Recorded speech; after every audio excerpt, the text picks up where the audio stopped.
Sir, best friend అంటే ఏంది? నా బాధలు సంతోషాలు పంచుకొని దాపరికాలంటూ లేకుండా ఎప్పుడు నన్ను మోటివేట్ చేస్తూ ఉండేది నా జాను.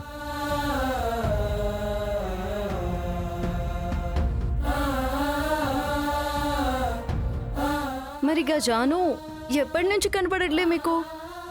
ఎందుకు కనపడట్లేదు? తనని జయ్ అనేవాడు ప్రేమించానని చెప్పి పెళ్లి చేసుకున్నాడు. కానీ వాడికి కావాల్సింది భార్య కాదు, బానిస అని జానుకి తర్వాత అర్థమైంది.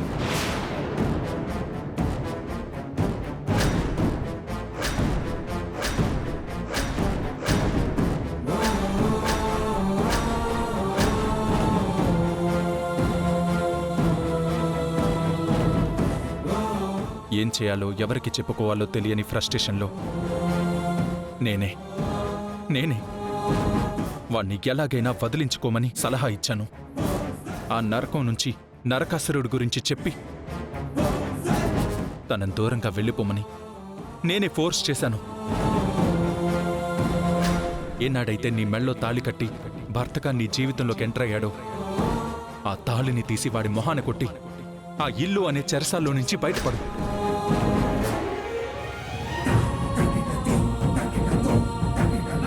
కానీ వాడికి దూరం అవ్వాలనుకున్న జాను ఇప్పుడు అందరికీ దూరం అయిపోయింది.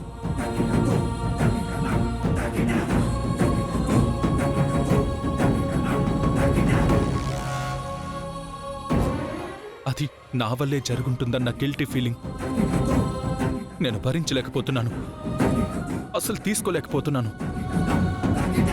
తనిప్పుడు ఎక్కడుందో ఎలా ఉందో అసలు ఆలోచిస్తుంటేనే నాకు పిచ్చెక్కిపోతుంది.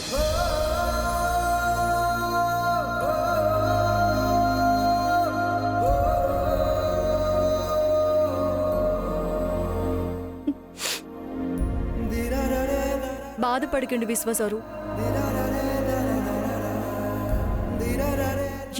ఏడో ఒక చోట పైలంగా ఉండుంటాది.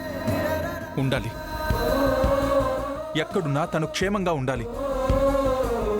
తనెక్కడుందో ముందు నేను అది తెలుసుకోవాలి. సారు, మీరేం అనుకోనంటే ఒక మాట చెప్తా సారు.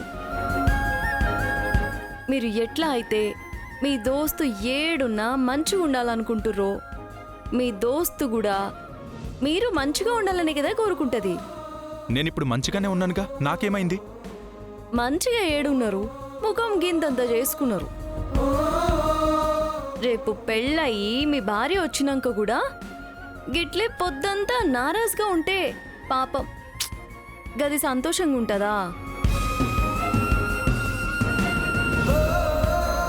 మీ దోస్తు ఆమె మొగుడుతో ఎన్ని బాధలు పడిందో, ఎంత నరకం అనుభవించిందో, ఆ బాధ నరకం రేపు మీ భార్యకి ఎదురు పడకూడదు అని మీరు అనుకుంటే మీరు మొదల సంతోషంగా ఉండాలి.